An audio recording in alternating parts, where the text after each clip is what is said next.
Live with host and founder of New Life Ministries, Stephen Arterburn. New Life Live is dedicated to transforming lives one at a time, thanks to the giving hearts of you, our listeners.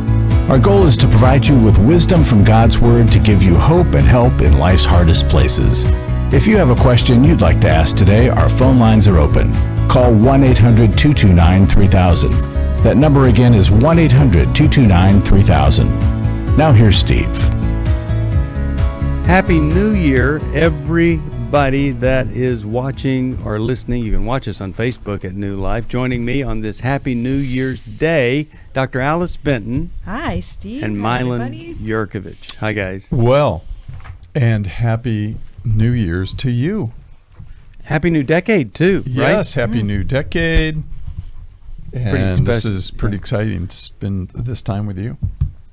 Yeah. If you want to join us, actually don't, because it's a tape program. And we've got some great calls, I can tell you that. But we're out just doing what people do on New Year's Day. But let's go right to the phones, because we want to get to as many as possible. But, man, I hope it's going to be a great year and a great decade. I've already picked out my word for the year, and many of you have already heard me say it, but I'll share it with you in just a minute. Let's go to Lois from Jacksonville, Florida. Lois, how are you today? WTRJ is the station. Hi. Yes, it is. Thank you so much. I just love listening to you guys, and I'm a Club New Life supporter. Oh, and wow. I've thought Thank you. For several months I should be calling in, but today I thought I got to do it. Okay, what's going on? All right. I have a 37-year-old daughter who lives on the West Coast. She's extremely immersed in heavy metal music. She's in a band. She's all tatted up. She's her dad she has had nothing to do with her father for 4 years. They haven't spoken. We're divorced because he was unfaithful. And I know that she has serious abandonment issues. And then in the middle of all this, she has a 5.5-year-old daughter whom my heart breaks for. And the daughter goes back and forth between daddy and mommy. They were never married. And my daughter feels like I've pushed religion down her throat, and she wants her daughter to choose her own path. Mm-hmm. And currently, I suspect that she's drinking too much. She's having severe panic attacks, which just started a few months ago. I don't know what to do to help her. I feel helpless.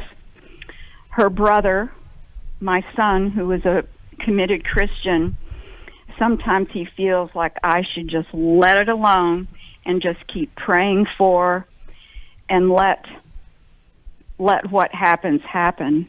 Mm-hmm. But I just, because this granddaughter is in the middle of all this, it's just heartbreaking to me. Yeah. Okay. So what is my responsibility here? Mm-hmm. Yeah. Okay, so quick question.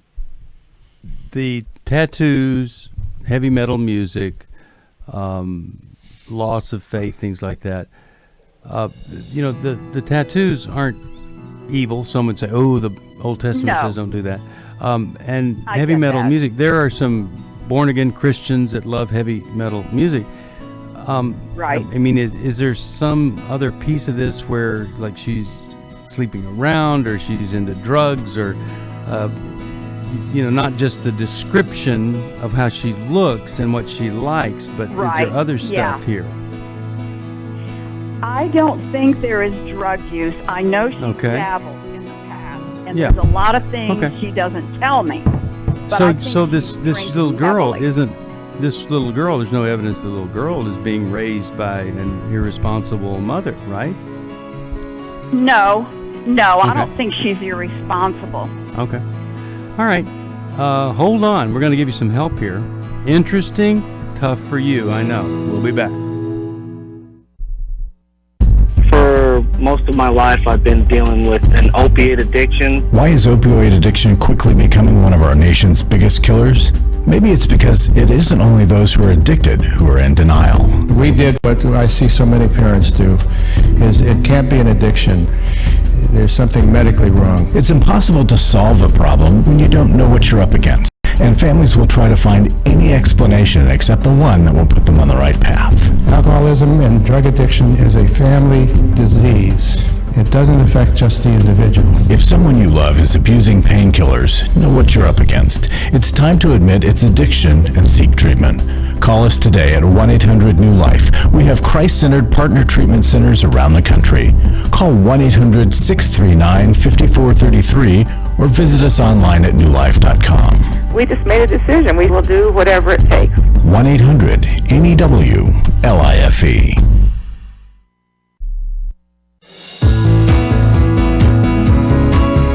To find out more information about New Life or to order any of the resources mentioned on today's program, call 1-800-NEW-LIFE. Now back to New Life Live.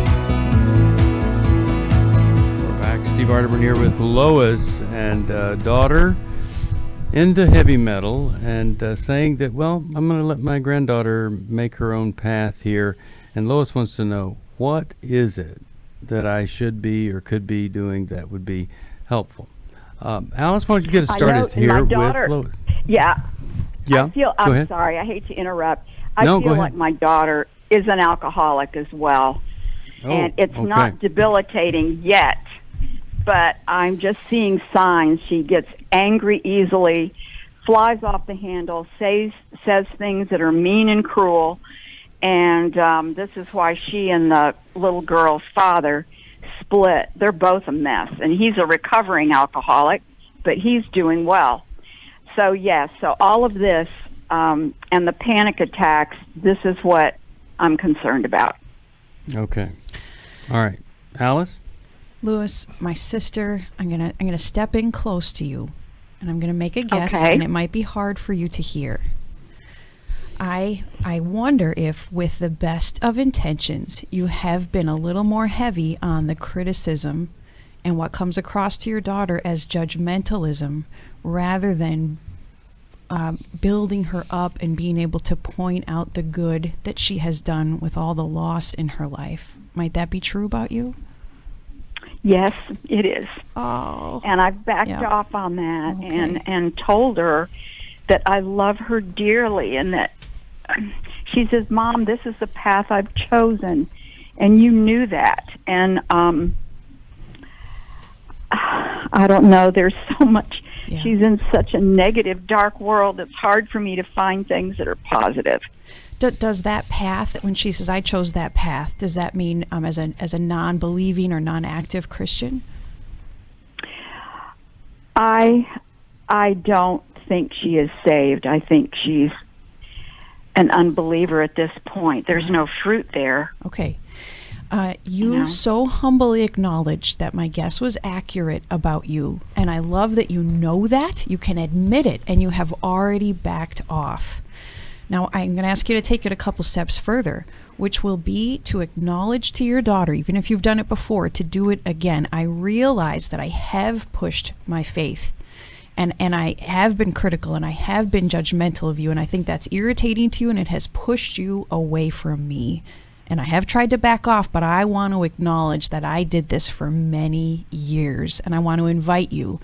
What has that been like for you, for me to treat you in that way? Wow. What do you feel as I propose that question?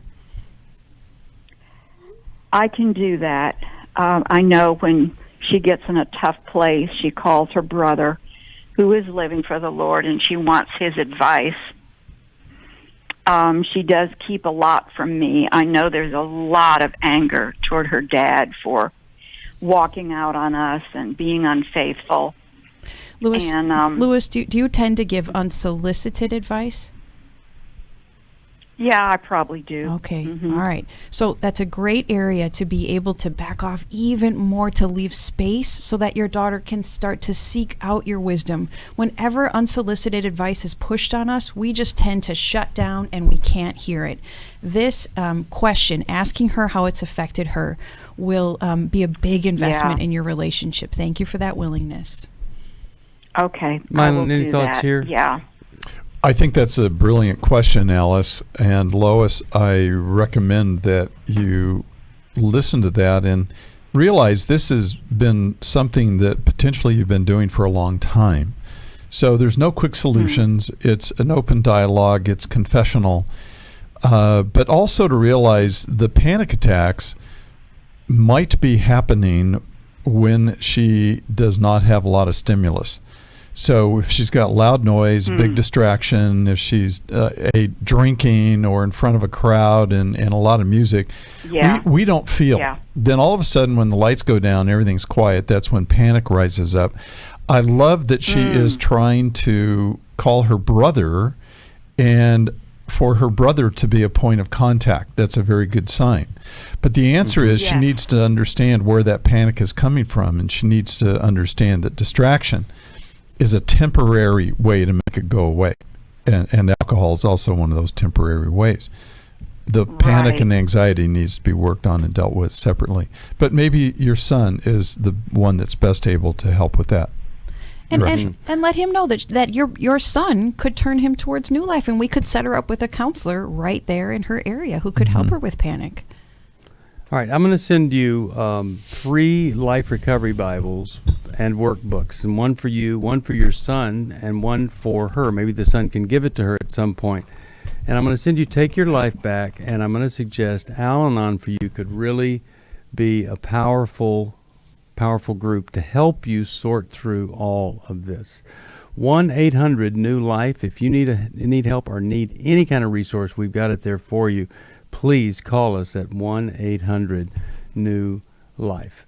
All right, let's go to Caroline, Denver, Colorado. KRKS is the station. Caroline, how are you today? I'm good. Thank you for taking my call. Okay, how could we help, Caroline? I am experiencing depression that's been going on for several years. It's not my norm. It's not something that I've lived with all my life. It's just the last maybe 8 years or 10 years. And I can pinpoint a lot of things that cause it, but I can't change any of those things. And so I need to know what I can do to get myself out of the depression and back to being the way I used to be. Caroline, has anybody suggested that medication might help you get to a place where you could think some things through in a different way? I have been on medication for most of these 8 years, and okay. What were you on? Effexor. Okay. And I don't know what she's changed me to now, because I just told her it's not working any longer. So she's taking me down on that and starting me up on some new medication that I don't remember the name of. Okay. So what is the question? What's the question for us then? What can I do to help myself with the depression when I can't change the circumstances that cause it? Okay. Alice, Caroline, I think there are a couple things you can do.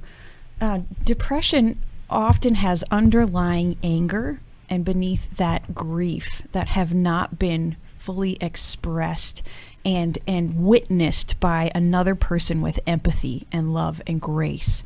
And so even though you can't change what you have been through, it will be important that you proactively, intentionally talk through the stories and work through the emotions, allowing them to surface and talking and praying them through. There can also be a spiritual component to depression. And so fighting it with spiritual warfare, you might start to say a prayer aloud, something along the lines of, I do not align myself with a spirit of depression, of heaviness, of gloom. I claim that I'm given a spirit of power and love and a sound mind. And we can rebuke the enemy aloud. Satan, I rebuke you, I bind you, I cast you away from me. That spiritual battle can take you a long way in depression with the other components included. So I think I have known that. I have not implemented that. So, Caroline, may I ask you a question? Could you give me an illustration of one of the things that might be in that constellation of elements that are depressing you? Just one of them? Sure. My mother has Alzheimer's, and I'm the sole responsible person. I have had to put her in a locked facility because she's a flight risk. Oh. And I go to see her a couple times a week, and it just seems that I can't change it, and my husband does not support me in this at all. And he doesn't support you in what? What do you mean he doesn't support you? He, in the 2 years that she's been there, he has never once gone with me. I've asked him; he doesn't want to go. Mm-hmm. When she lived with us for 6 years, and he kept saying, "Why don't you just make her see the reality of what it is?" Oh, boy. It's like he can't understand that she can't help this. But, and Carolyn, on the other side of that coin, are you insisting something else? You know, that... Insisting? Yes, insisting something different than your husband's viewpoint. Like we have to rescue, or somehow we're going to make this better, or I don't accept pain, or I don't accept reality that we live in a very broken world and people are declining around us left and right. And all those declining people are pulling you down. I understand that. I don't understand when you say the insisting word, but I do understand that's the state we're in. He just seems to deny that he can't make her live in the same reality that he lives in. Well, and she doesn't. True. And you're caretaking her, and I think, let me retract what I said and state it differently. Just so your husband isn't supportive of you, and that's depressing? Correct. Okay. And so I'm asking you, what do you do with situations that you can't correct in this world, where people are declining, where there are situations that are deteriorating, where health deteriorates? And I'm asking if those are all pulling you down severely, and that maybe you're fighting your husband's view of reality. I definitely am being pulled down. I don't fight his view of reality. We just don't talk about it. Okay. Well, but here's the key thing then, based upon that. And this is what I had to learn to do and keep learning to do in my own life, as well as help other people to learn to do this as well. You know, what you're talking about right here is a double drowning, where your mom is in a state of going down, but you're getting pulled down with her. And the ability for you to keep your head above water and realize, just because she's going down, I don't have to go down with her. I'm sad, but there's something inside I'm fighting. I'm fighting that a worldview where pain shouldn't exist, or an idealism that, you know, I shouldn't have to do this alone, or an idealism that people shouldn't suffer, or bad things shouldn't happen to good people. And, you know, when negative things happen, which the more we go through time and age, the more difficult things we face. I've got numerous things in my life right now that are very, very sad, but they're not dragging me down with them. And how do you keep them from dragging you down? Aha. That's the question. And there's two words that I will use, and that is the word, first one word is to individuate, for you to become an individual that sees yourself standing alone and or apart from the other person, versus enmeshment or fusion. And number two, to be differentiated so that I am different from you, so that we can have two different paths and they can be separate. I don't have to go the same path as you. So otherwise we get enmeshed with the other person and what they feel, I feel. Caroline, Yeah. I just want you to know that it's so tough when people are telling you, hey, you got to snap out of this, you can feel better. Depression is worse in our society today than ever. You're not alone. I'm going to send you Healing as a Choice. I think that can help you. You really do need the right medication. You and your husband, though, you've got to find a connection, a way to be in this together. We'll be back after this. I feel blessed to have had this opportunity for my needs to be met, connecting with other women who are fighting the same fight, hoping for healthy marriages and growing closer to the Lord on their journey. My name is Shelly Martinkus, and I want to personally invite you to the Restore Workshop. If you have been affected by betrayal, it might be that your husband has been looking at pornography, it might be an emotional, physical affair. I would love for you to come join us. I feel encouraged and hopeful that even in my struggle, I am enough. You will leave with hope, with a community of sisters ready to support you, and you will also leave with tools to move you forward on this journey. Through the sharing in our small group, I realize that I am not alone. Please don't hesitate. Pick up the phone, call 1-800-NEW-LIFE. I would love to see you there. The Restore Workshop is coming to Southern California February 28th to March the 1st. Call 1-800-NEW-LIFE to find out more. That's 1-800-639-5433 or online at newlife.com. Hi, this is Steve Arterburn, and for 30 years, New Life has been the most trusted name in Christian counseling. Your ministry has saved my life. If you struggle with emotional hurt, family or marriage problems, the pit of depression, or the pain of addictions, we can help. I'm down 100 pounds now from what I was. You guys are awesome. You're a blessing to America. Our treatment programs provide clinically appropriate solutions from licensed professionals, all in the biblical framework. I have had problems with alcohol. I think God has ordained this place to be His. You don't have to be a prisoner of your pain. Help is available at 1-800-NEW-LIFE. She tells me that I'm a new man, and I feel like a new man. It worked for me, and it can work for them too. This time it is different. If you're ready to take the first step toward genuine spiritual and emotional healing, please call us today at 1-800-NEW-LIFE. God can open the door to a better tomorrow right now. Call 1-800-NEW-LIFE. That's 1-800-639-5433.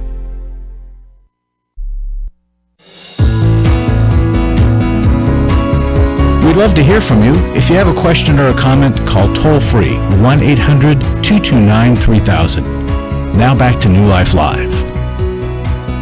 We're back. Steve Arterburn here, and really glad you're with us here today on New Year's Day. Call today because you're calling on New Year's Day, and I tell you what, you call and a gift of $20 or more, I will send you a copy. I'll autograph and send it to you directly, a copy of Take Your Life Back. And that's a great foundational book to live by in 2020. My word for the year, last year my word for the year was tricky. This year, the word acceptance comes right out of the big book and right out of the Bible. But in the big book, Bill W. said this: acceptance is the answer to all my problems today. That doesn't mean I accept that I'm helpless or hopeless. I accept responsibility to deal with whatever it is I need to deal with. I accept you as you are, not trying to change you. It's a powerful word. We'll talk about it a lot this year. All right, let's go to, how about we talk with Ann from Louisville, Kentucky. WFIA is the great station there. Ann, how are you? How can we help today? Hi. So nice to talk to you. Nice to talk to you. I have, thank you. I have a married daughter who has a family. She has 4 children, and her husband is verbally abusive. And we've seen this off and on for a few years. But he'll get better, and then things will go south again. They have a 7-year-old daughter who's recently been diagnosed with PTSD, and she has selective mutism at school. And we are very concerned about them. And my daughter says she's just done. She doesn't want to stay in this marriage because it won't get better. She just feels like she can't get better. So I don't know how to help her. Wow. Okay. Well, let's start with Milan. What do you think, Milan? PTSD due to verbal abuse from a father? Well, certainly, if your daughter has been clinically diagnosed with something as serious as PTSD, and then she's showing signs of selective mutism at school, then that is, of course, a validating sign that something's really going on with her. And your daughter's right. Your daughter is right. I should not stay in a toxic relationship and expose myself or my children to a person who scares everybody to death when he decides to rage and be whatever he wants to be. He gets to be whatever he wants. Now, if that's the case, then there's a trickle-down effect, which is horrible, and that is your kids are anxious. This was something I had to grow up with, a raging parent, and I've had anxiety that I've worked through my whole life as a result of that. It was built into me at a very young age. And so for your daughter to extricate herself from that through a separation, which says, okay, husband, I'm going to separate for the purpose of protecting me and the kids. You get work on you and work very hard, and then we'll see what the future holds. But right now I'm protecting myself legally, financially, and finding some refuge from you, because I'm not going to let this continue on. If one of your children is exhibiting this, believe me, the other three are also feeling it, including the wife. So that's my opinion, is to do something about it, and your daughter has to do something. Alice, what do you think? Well, I also wonder if it's possible for your daughter's father to address this as well, supporting your daughter, expressing his willingness to protect, to support possibly financially to some extent if need be, but also speaking with his son-in-law and confronting this cyclical behavior. And it does tend to be cyclical. Abuse tends to be cyclical. And there are times where things are much better, there's repentance, there's a honeymoon phase, but without outside structured help, the cycle just keeps on going. Right. What do you think? Well, they are in therapy. I think my daughter feels like she's trapped because he will not leave the house. She has to be the one to leave, but she's got her kids in public school, and that will inhibit them from going to their school. And if she comes to live with us, we're in a different county, so they wouldn't be able to go to their school. It's just a lot of complications. She doesn't have a job. He does. I mean, it's like, how do they work that? And has she sought legal consultation about her rights here? No, she has not. She doesn't have any money to do that, so I think she feels trapped in that. So I wonder if that's an area that you might be of help to her. There are some states that give the parent the right to be able to remove the abusive spouse from the home with an order of removal. So it's at least worth looking into to find out the rights that she would have if she sought a legal separation from her husband. If he's not willing to change and he's not willing to leave and he's not becoming safe, that's a worthwhile investigation there. And another question, any way you could gift her, maybe we could find somebody that would specialize in post-traumatic stress. Maybe they would give a reduced rate, and maybe you could gift her some time with a therapist where she could have a specialist for what she's struggling with. Any possibility there? Yeah, that's possible. They do have their daughter in therapy. So that's helpful.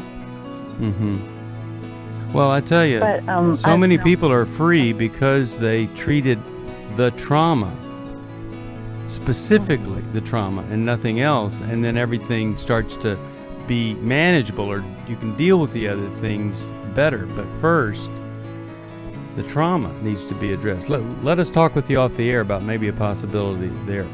I'll tell you, a lot of folks are struggling. Trauma therapy can really, really help.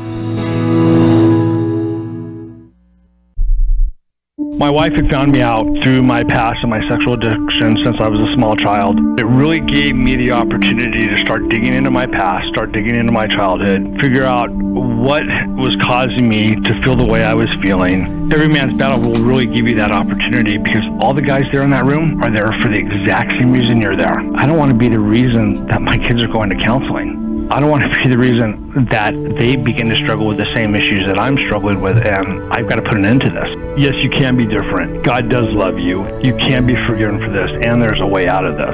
But you have to acknowledge that you have to change, and that there's a problem. If you're struggling, call us. There are people on the other end of the line who want to hear from you, who want to help you. We don't want you to hand down something to another generation that just looks like pain and destruction. You can hand down redemption. But you got to take that first step. Just give us a call. It's 1-800-639-5433. It's 1-800-NEW-LIFE. Hi, this is Steve Arterburn, and for 30 years, New Life has been the most trusted name in Christian counseling. I'm an addict, and I'm trying to get God in my life again. You seem to be able to get to the crux of the problem quickly. Our Christ-centered treatment programs can help you break free to embrace all that God has for you and your family. I just want to thank you guys for bringing me to a relationship with Jesus. There really is help for marital problems, depression, addictions, panic attacks, and feelings of hopelessness. I came back with so many tools to help me prepare myself to fight this struggle and this battle that I have every day. You can start living again today, living the life God intended for you. Help is available at 1-800-NEW-LIFE. They did care, and they did follow up very lovingly, and it made all the difference in my life. Call us at 1-800-NEW-LIFE. Someone who cares is waiting at the other end of the phone. God can open the door to a better tomorrow right now. Just call us at 1-800-NEW-LIFE. 1-800-639-5433.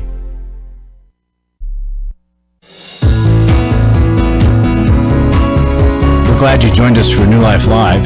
To be a part of the program, call 1-800-229-3000. Now back to New Life Live. We're back. Steve Arterburn here with Milan, Yerkovich, Dr. Alice Benton. And Alice, you have a comment here. Well, some of these situations are reportable if children are in danger, and you'd hope the therapist would have already. But I just want to follow up with Ann offline afterwards to find out about that and make some suggestions, because calling Child Protective Services allows a social worker to evaluate the situation in the home to determine if the abuse is continuing. Yeah. Yeah, and you would have hoped that the therapist treating the daughter would have already called CPS, but you're calling to make sure. Right, yes. Okay. Yeah, all right. Hope that's helpful to you. And hey, let me tell you guys about a new resource. Very excited about this. Dave Stoop and I put together 4 new workbooks for life recovery, and the one that we're offering for a gift of any amount today is the Grief Workbook. You take the 12 steps, take a Life Recovery Bible, and work through this workbook, and it is full of great questions, real-life stories from fellow travelers who have dealt with grief. It is amazing how the world opens up, especially if we have some grief that's kind of hanging on and we've never really dealt with it fully. Somebody said, "Oh, forgive quickly," and we didn't really grieve what they did or what we lost. This grief workbook is so exciting to me, and I'll send it to you. You work the 12 steps through the grief process, and the whole world can change with this. You can't afford therapy. This grief workbook could be the therapy that you can't afford. Any gift, any amount, I'll send it to you. Brand new. It's one of 4. We'll be talking about the others also. But just call us at 1-800-NEW-LIFE and tell us that you want to help. 1-800-NEW-LIFE. Now let's go to John from Fremont, California, KFAX. Great station up there in Northern California. Hi, John. Welcome to New Life. Thank you. Happy New Year. Happy New Year to you. I'm calling because my wife says she's not in love anymore. We're separated, living in 2 different households. And she's saying that she's not connected. Well, I'm not the man that she wants. Physically, emotionally, sexually, all this stuff, all the list of her demands. I'm not the man that she wants. So I'm looking. Well, what at, happened? What do you think happened? That you that you lost that? What went on there? Well, I don't think that it was one of the things she's saying that we shouldn't have never got married because she's seen these issues in me before we got married, but we got married anyway. Well, people say those kinds of things all the time, but they don't necessarily lead to divorce. Well, was there something that happened a couple of years ago or a year ago that you look back and go, "Wow, that didn't go well," or that's really when the crummy stuff started? Well, no, I say that I guess it's been to where it's been off and on, and like I said, I just think I haven't measured up to her expectations from her standpoint on, what she's looking for. It's like a laundry list. Even we went to counseling before, and it's just like a laundry list of things that she wants me to change in my life and wants me to be, but she's not coming to the table and saying, some of the things that she might need to change. Okay. So right now she's asking for a divorce. Okay. And she wants me to pay half, and I told her I'm not paying for a divorce. I'm not willing to give a divorce, but she goes and files, and I'll give it to her. But I'm not willing to pay for it or go through with it. Okay. Well, Milan, if this couple came to your office, what would you do here? Where would you go with this verse? Well, I think the first thing I would do is, let me first ask you, do you have any children? Blended family. Okay. Together, yeah. Okay, and then so how long have you been married, John? We've been married about 8 years. Okay, and then are you her second marriage? Yes. Okay. And so I think part of the question would be, what is this? And then you had kids from your first marriage, I deduce. Yeah. Okay. Well, it was unwed, yeah. Okay. So, all right. But you had a child from a previous relationship. Yes. Okay. Well, there are a lot of men and women who have an idealized view of what they want a spouse to look like. And when they first fall in love, they're intoxicated with this euphoric feeling, and they think, well, this is going to be the person of my dreams. And then, several months later, all of a sudden they wake up one day with that euphoria worn off, and they realize, well, you're just a normal guy. You're not Prince Charming that I had thought you were going to be or projected upon you to be. That really what she may have done is fallen in love with a fantasy in her own head, you see, that she had fabricated because she just really wanted someone someplace. And so then you didn't disappoint her. She disappointed herself by falling in love with something she fabricated in her head. And so I would start there to help people understand how was it you guys got together and what were you expecting. Ultimately, John, if somebody doesn't want to be with you, they're not going to be with you.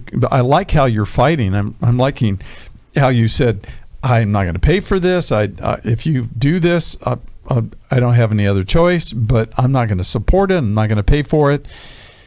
But the bottom line here is if somebody says, I don't love you anymore and I don't want you, that's a hard one to win. And I just tell people, well, then go. I mean, I love you. I don't want this to happen. But if you've got to leave so bad you can't stand it, goodbye. And, that's all I can say to you, John, is I don't know what to tell you any more than that. Well, that's where I'm kind of at is, well, you can go find Prince Charming, without taking the attitude, but you can find him, but I'm still not willing to, if you want it that bad to divorce, then you go and take, your money. I understand. It's, here's the biggest problem. A lot of people just rebound into the next relationship, the next one, the next one, the next one. And nobody ever stopped to ask them to look at their histories, their lives. My wife and I do a talk. It's about marriage, and it's called When Histories Collide. you have two colliding histories of things before you guys ever met.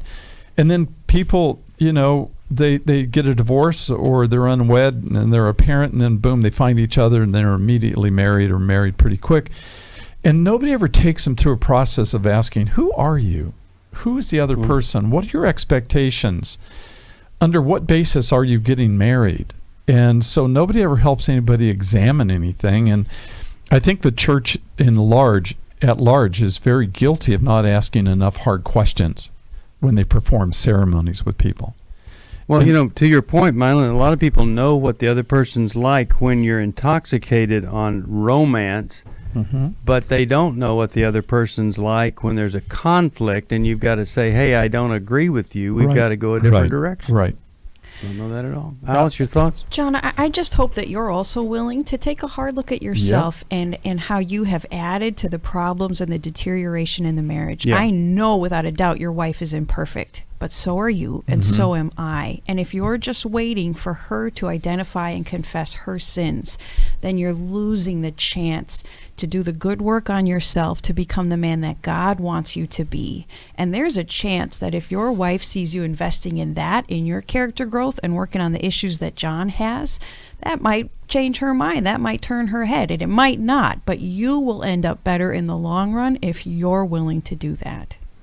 Now, anytime somebody is the big target of the problem, it's hard to step back yourself and say, wait, I've got to deal with my donation to this. My donation might be I've reacted inappropriately to it or whatever, and it's so hard. Maybe, you're 20%, the other person's 80%.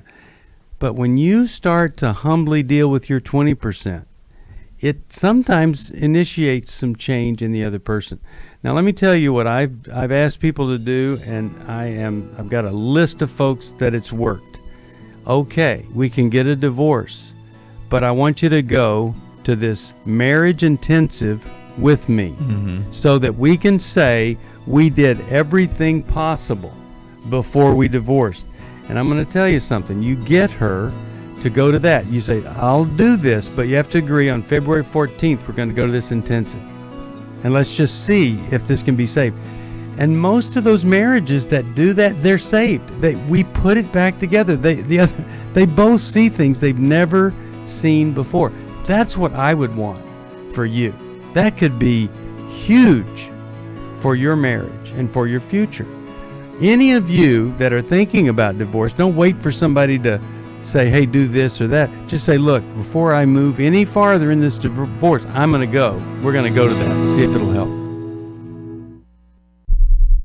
My wife asked me for the first time in 2011 if I would consider myself a sex addict, so I signed up. I'd read the Every Man's Battle book, and it was a great book, but the workshop, it was the experience that really was key for me. If they go to EMB, they're going to be in good hands. This is a safe place. They're going to be surrounded by men that simply walk the talk. The weekend leaders that they will go through this workshop with, they'll help them to get to the root of their issues. I've been through a number of well-preached sermons, listened to and read countless books, been to a number of seminars, but EMB for me was a game changer. It truly saved my life. Being in this community, being in this workshop, being around these men will change them if they'll let them. You're going to encounter men that will meet you where you're at, and you will instantly walk into a safe place where you're welcome. If you're struggling, call us. We don't want you to go on struggling. Just give us a call. It's 1-800-639-5433. It's 1-800-NEW-LIFE. I was really living a very anxiety-filled. I turned on New Life, and the topic that day was about anxiety. And just by listening, I got relief. You can help New Life Live stay in the air by joining Club New Life today. When you sign up to support us monthly through Club New Life, we'll send you a set of 4 devotionals, 100 Days of Character, Peace, Prayer, and the newly released 100 Days of Healing. Plus, there are ongoing benefits like access to the Club New Life video library, the monthly Club New Life CD or download, quarterly resources, free shipping on purchased resources, and discounts on workshops. I did go to Take Your Life Back. That's been immensely helpful to me. That's why I continue to support the ministry with the hope that not only am I helping my own situation, that I'm helping others as well. Support Club New Life, and together we can help hurting people find help and hope in life's hardest places. Call 1-800-639-5433 to join Club New Life today.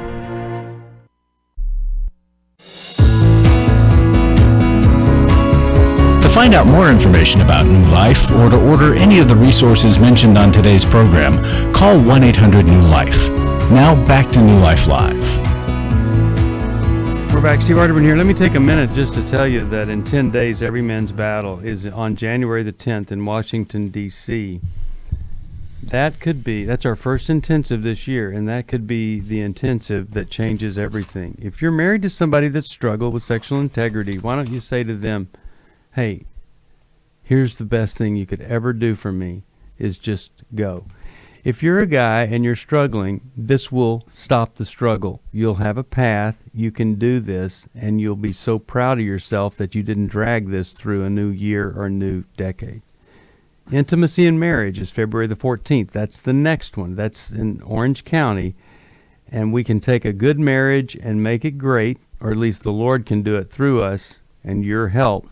Or we can take a disaster and you can end up with a good marriage that you're proud of and that you love. Restore, that's Hope for a Woman's Heart, February 28th. That's in Orange County. And Finding Freedom's July the 24th. Decide I'm going to do an intensive, a workshop, a weekend that could change everything. And I tell you, it really, really could. I'm hoping that you can support us this year.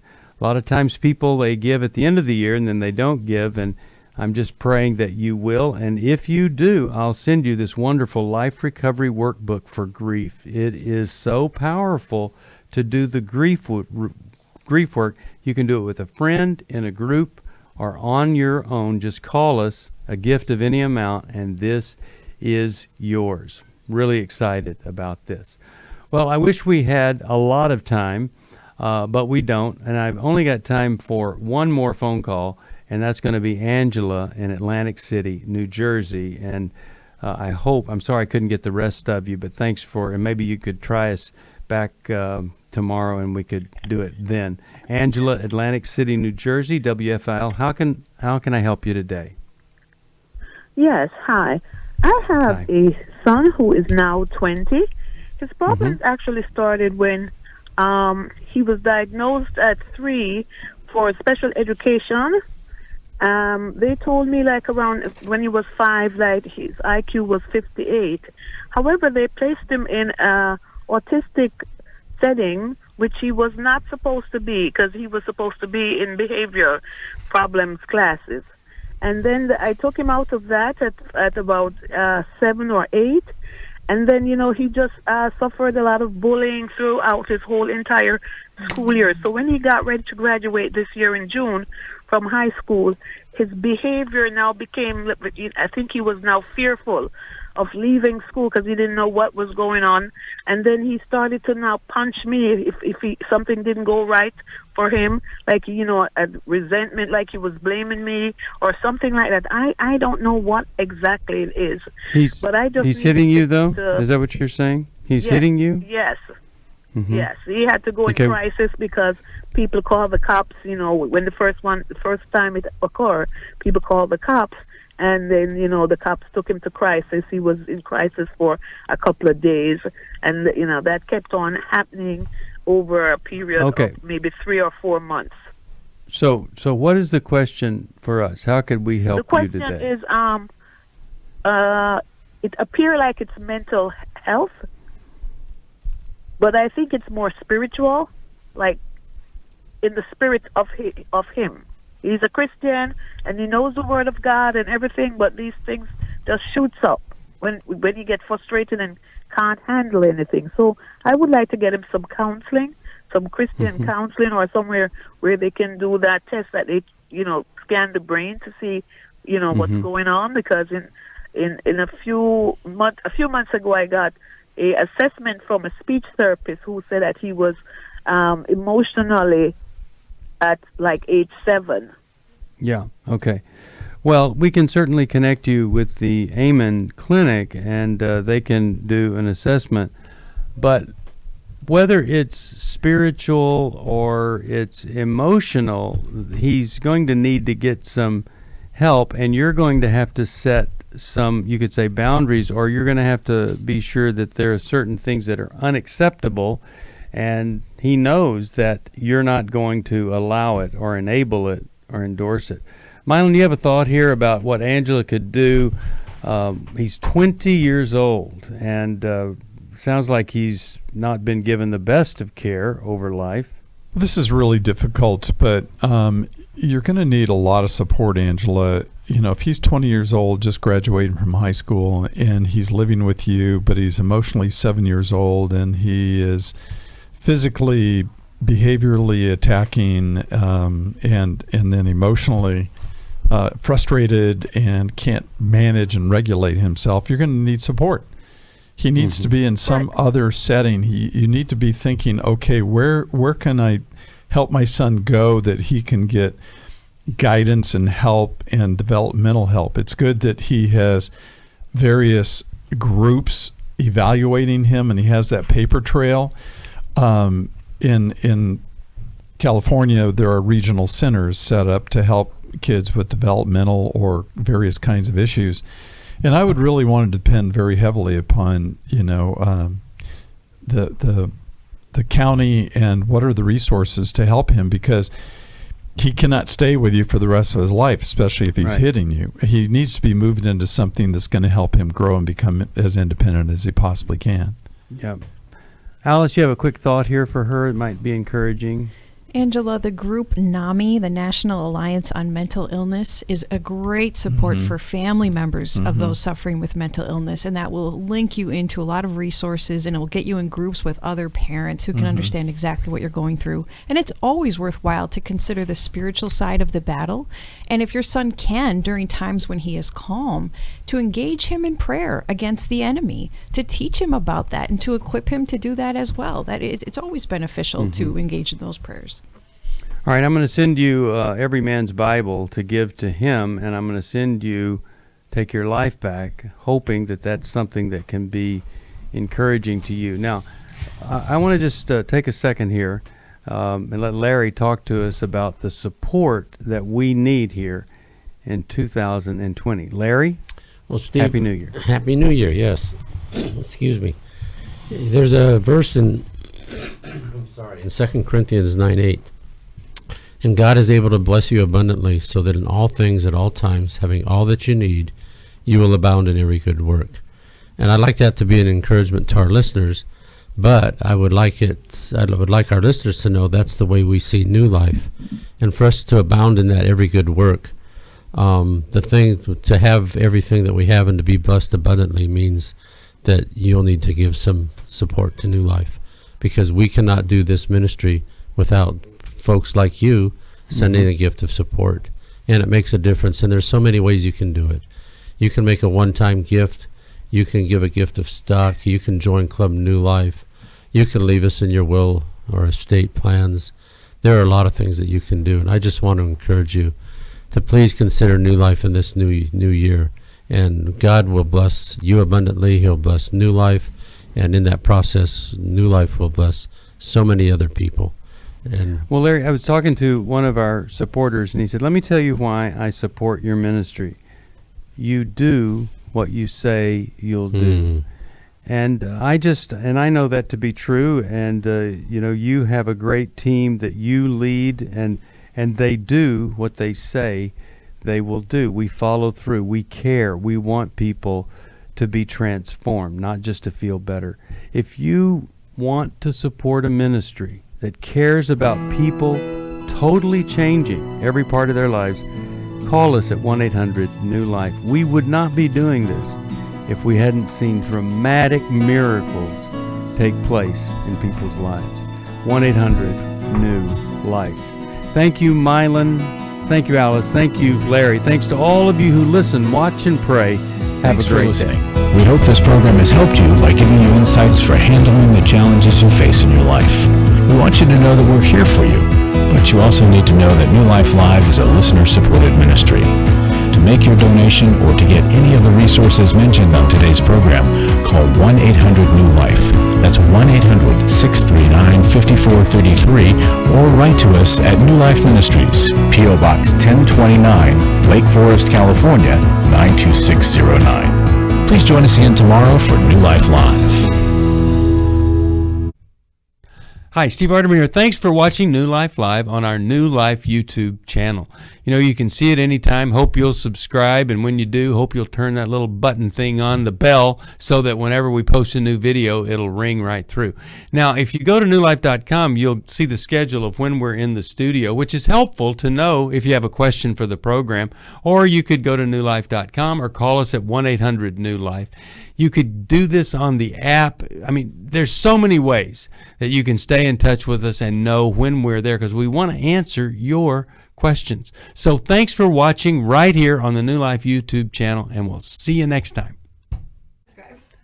Click here to subscribe.